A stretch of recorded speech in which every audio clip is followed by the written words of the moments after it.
இந்தின் இளம்பரை போலும் ஏற்றனை நந்தி மகந்தனை ஞான கொழுந்தினை இந்தியில் வைத்தடி போற்றுகின்றேனே. இல்லாமல்ல அரசமரத்து பெருமான் திருப்பாதம் பணிந்து அன்பும் பண்பும் பாசமும் நிறைந்த பெரியவர்கள், தாய்மார்கள், நண்பர்கள், சகோதர சகோதரிகள், இளைஞர்கள், மாணவ செல்வங்கள், சின்னஞ்சிறார்கள், வீட்டில் இருந்தபடியே ஒளிபரப்பின் மூலம் நிகழ்ச்சியை கேட்டுக்கொண்டிருக்கும் பெரியவர்கள், தாய்மார்கள், அவையிலே ஈற்றிருக்கின்ற பெரியவர்கள், சான்றோர்கள், ஆசிரியர் பெருமக்கள் மற்றும் விழாக்குழு நண்பர்கள், சிறப்பு நண்பர்கள் அனைவருக்கும் எனது முதற்கண் வணக்கத்தை தெரிவித்துக் கொள்கிறேன்.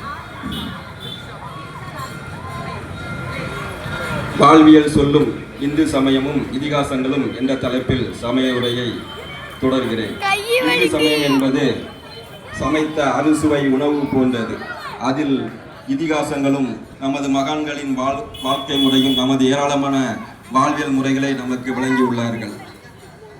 அந்த வகையிலே வாழ்க்கை என்பது ஒரு தாயின் வயிற்றிலேயே கருவாகி உருவாகி குழந்தையாக மண்ணில் தவழ்ந்து மகன், மகள், தாய், தந்தை, கணவன், மனைவி, உறவினர்கள், உடன்பிறப்புகள் என உறவுகளுடன் வாழ்ந்து சமுதாயத்திற்கு ஒரு நல்லவற்றை செய்து வாழ்ந்து மறைதலே வாழ்வியல் ஆகும்.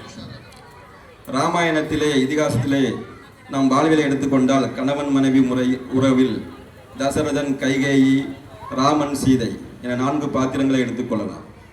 தசரதன் மிகப்பெரிய சக்கரவர்த்தி, அயோத்தி மாநகரின் சக்கரவர்த்தி.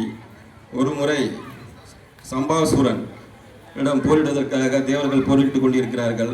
அவர்களுக்கு உதவியாக மகா வலிமை மிக்க தசரத சக்கரவர்த்தியை துணைக்கு அழைக்கிறார்கள். தசரத சக்கரவர்த்தி போரிட்டுக் கொண்டிருக்கிறார்.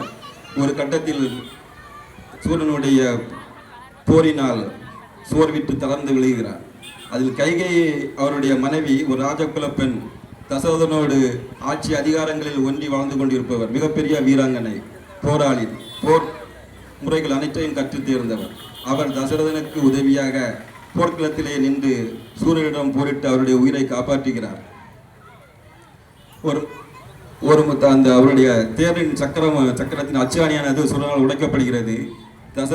மனைவி கைகேயி தனது பெருவிரலை வந்து அச்சாணியாக கொடுத்து தேர் விழாத அளவு நிப்பாட்டியதாக ராமாயணத்தில் புறப்படுகிறது. அதில் நின்று தசரத சக்கரவர்த்தி சூரனை வென்றதாக கூறப்படுகிறது. அதனால் மகிழ்ந்து தசரதன் கைகேயிக்கு 2 வரங்கள் வேண்டிய 2 வரங்கள் கேட்டுக்கொள் என்று வரம் கொடுக்கிறார். இது நமது வாழ்வியலிலே என்ன உணர்த்துகிறது என்றால், எந்த விதமான சூழ்நிலையிலும் கணவன் மனைவி 2 பேரும் சேர்ந்து நின்று போராடினார்கள் என்றால் அந்த வெற்றி கொள்ள முடியும் என்பதை நமக்கு வாழ்வியலில் உணர்த்துகிறது. அதை இந்த காலகட்டத்திற்கு ஏற்றவாறு தான் நாம் பொருத்தி எடுத்துக்கொள்ள வேண்டும். அயோத்தி மாநகரிலே தசரதன் பிள்ளைகள் ராமன், லட்சுமணன், பரதன், சத்ருகன் என அனைவரும் மகிழ்ச்சியாக வாழ்ந்து கொண்டிருக்கிறார்கள். அப்பொழுது அங்கு விஸ்வாமித்திர மகரிஷி அவர்கள் வருகிறார்கள். அவர்கள் தசரதனிடம் ஒரு வேண்டுதல் விடுக்கிறார். தன்னுடைய வேள்விக்கு தாடகை என்ற ஒரு அசுரனுடைய செயலால் தடை ஏற்பட்டு கொண்டிருக்கிறது. அவர்களை கொன்று எனது வேள்வியை காக்க வேண்டும், அதற்கு உன்னுடைய மகன்களை அனுப்ப வேண்டும் என்று கேட்கிறார். தசரதனோ சிறிது தயங்கினாலும் பின்பு குருவினுடைய வார்த்தையை மீற முடியாது ராமனையும் லட்சுமணனையும் அவரோடு அனுப்பி வைக்கிறார்கள். ராமன், லட்சுமணன் இருவரும் குருவினுடைய உத்தரவு கேட்டு அவருடைய வழிநடத்தலின்படி வந்து அந்த தாடகை என்ற அசுரியை கொன்று விடுகிறார்கள். இது என்ன நமக்கு உணர்த்துகிறது என்றால், தசரதன் விஸ்வாமித்திரனுடைய பேச்சைக்கு நமது பாலர்களை விடாமல் தடுத்திருந்தால் ராமனுடைய வீரம் வெளிப்பட்டிருக்கவே முடியாது. ஒரு வகையில் அவர் அயோத்தியிலேயே முடங்கியிருப்பார். அதுதான் எடுத்துக்கொள்ள வேண்டும். அவர் குருவினுடைய உபதேசத்தை பெற்று குருவின் வழி கட்டுப்பட்டு வந்ததால் நமது வாழ்வில் உணர்த்துவது என்னதான், குருவை பின்பற்றி குருவினுடைய பாதம் பணிந்து குருவினுடைய வழிகாட்டுதலை ஏற்று செயல்பட்டோம் என்றால் நம்ம தனித்திறன் வெளிப்பட்டு அது உலகரால் பாராட்டப்படும் என்பது நாம் எடுத்துக்கொள்ளலாம். நம்ம வாழ்வியல் முறைகள் நம் இதிகாசம் சொல்லும் வழிமுறையாக எடுத்துக்கொள்ளலாம்.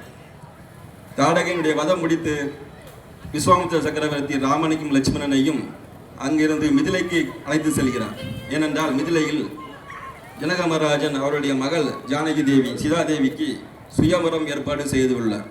அந்த சுயவரத்தில் கலந்து கொள்வதற்காக ராமனையும் லட்சுமணையும் அழைத்து செல்கிறார் மகரிஷி அவருடைய ஞான திசையில் அது தெரிகிறது அங்கு நடந்து கொண்டிருப்பது.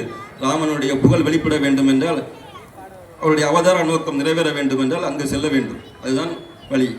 அவர் ராமனையும் லட்சுமணனையும் மிதிலைக்கு அழைத்து செல்கிறார். அங்கு அந்த சுயம்பரத்து சீதாதேவனுடனே பிறந்த ஒரு வில்லானது சிவதனுஷனானது உள்ளது.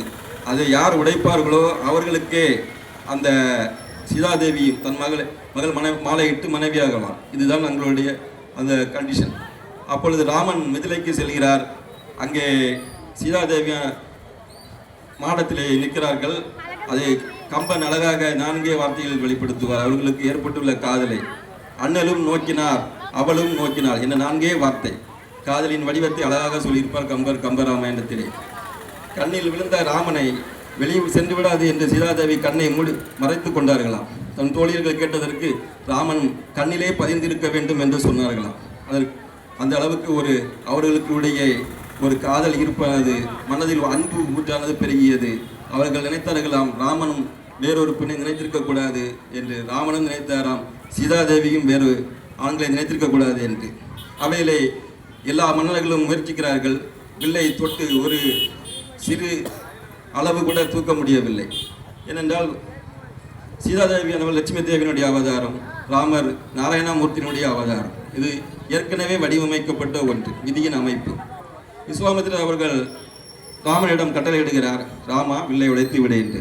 அந்த ராமன் எழுந்து நடந்த சபையில் நடந்தது தெரிந்ததாம், சற்று குனிந்ததுதான் தெரிந்ததாம். அதுக்கப்புறம் வில்லின் ஓசை, ஒடிந்த ஓசை மட்டும்தான் கேட்டது. அந்த அளவுக்கு மிகவும் வேகமாக செயல்பட்டு உடைத்தார் என்பது ராமாயணத்தில் கம்பர் அழகாக விளக்கியுள்ளார். கண்ணியர் கடைக்கன் பார்வை பட்டு விட்டால் காளையருக்கு மாமலையும் கடுகாம்.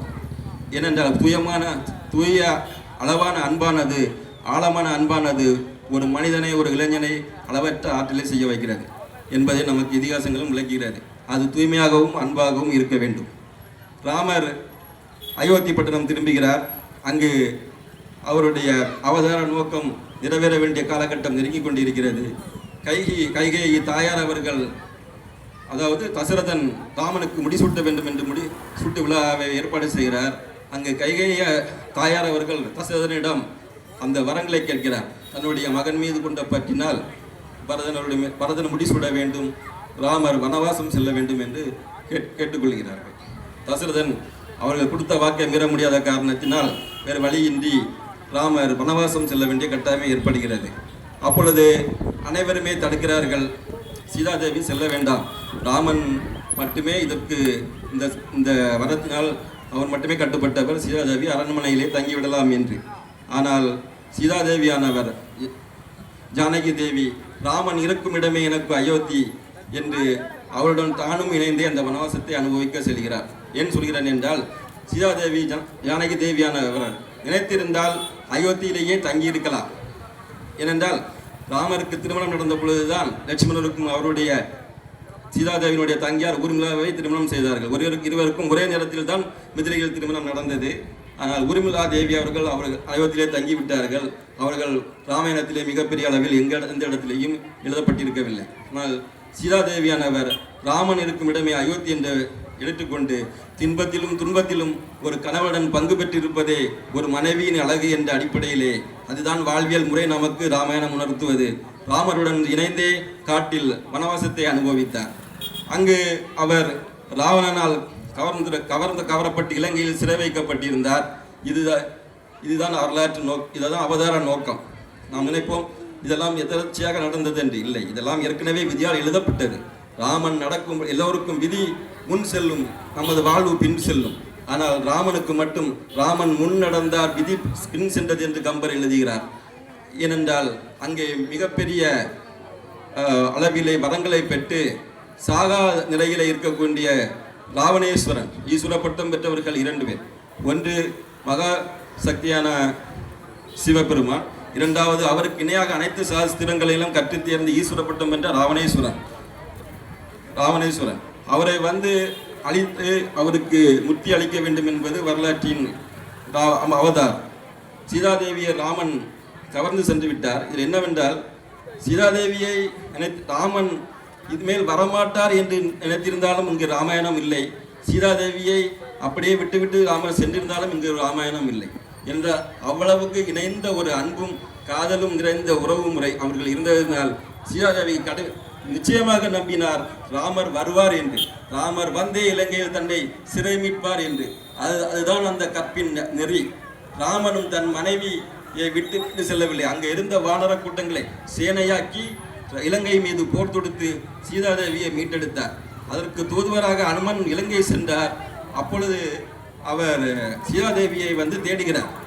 அப்போ மண்டோதரை ராவணனுடைய மனைவியை பார்த்து அவர் அழகை இங்கு விவரித்து அனுப்பியிருந்தார்கள். அவர்களை பார்க்கும் பொழுது அவருக்கு ஒரு எண்ணம் ஏற்பட்டது, இது சீதாதேவியா இருக்குமோ என்று. ஆனால் அவர் நம்பினார், கற்புக்கரசியாம் சீதாதேவி நிச்சயமாக ராவணன் அரண்மனையில் இருக்க வாய்ப்பே இல்லை என்று. அவர் காடுகளிலே தேடுகிறார். அங்கு ஒரு உருவத்தை பெண்ணை காண்கிறார், மிகுந்த சோர்வுற்ற நிலையில். அவர் அப்பொழுது நினைக்கிறார், இதுதான் சீதாதேவியாக இருக்க வேண்டும் என்று. அவர் அன்னையின் முன்பு சென்றவுடன் அவர் கண்ணை திறக்கிறார். அந்த கண்ணில் அனுமன் முதலில் கண்டது ராமனின் உருவத்தை. நான் இதிலே சொன்னேன் அல்லவா, ராமனை பார்த்ததும் கண்ணை மூடினால் சீதாதேவி ராமன் கண்ணிலே பதிந்திருக்க வேண்டும் என்று. அந்த அடிப்படையிலே இங்கு அவர் கண்ணை திறந்ததும் அனுமனுக்கு தெரிந்தது கண்ணில் ராமபிரான் உருவம் சீதாதேவி. அவரிடம் இருந்து அவரை கண்டதற்காக அத்தாட்சியாக மோதிரத்தை வாங்கி கொண்டு ராமனை சென்று பார்க்கிறார். அவர் ராமனிடம் தவித்திருந்த ராமனிடம் கம்பன் அழகாகவே அழகான வார்த்தையில் விளையாடிப்பார். கண்டேன் சீதையை, 2 வார்த்தையில் அவர் அந்த இதை அழகாக எடுத்திருப்பார். ராமன் அதன் பின்பு மிகவும் துயரில் இருந்து மீண்டு போர் தொடுக்கிறார். இது கணவன் மனைவிக்கு இடையில்பட்ட உறவு முறை. எந்த ஒரு சூழ்நிலையிலும் கணவனும் மனைவியும் அன்போடும் இருப்பார்கள் என்றால் ஒருவருக்கொருவர் பிரியாது இன்பத்திலும் துன்பத்திலும் நின்று வாழ்வை எடுத்து செல்ல வேண்டும் என்ற வழிமுறையை ராமாயணம் நமக்கு சீதாதேவி ராமர் வாழ்வின் மூலம் நமக்கு காட்டுகிறது. இதில் அடுத்து சகோதரத்தினுடைய முறையை நாம் எடுத்துக்கொள்ளலாம். அதற்கு அத்தாட்சியாக நாம் பேசுவது விபீஷணன் மற்றும் கும்பகர்ணன்.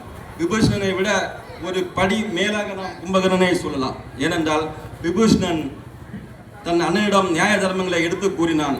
ஆனால் கடைசியாக அவன் ராமனிடம் சேர்ந்து கொண்டான், உயிர் பிழைத்து அரசாட்சி பெற்றான். ஆனால் கும்பகர்ணனோ அவனும் நியாய தர்மங்களை ராவணேஸ்வரனுக்கு எடுத்து சொன்னான்.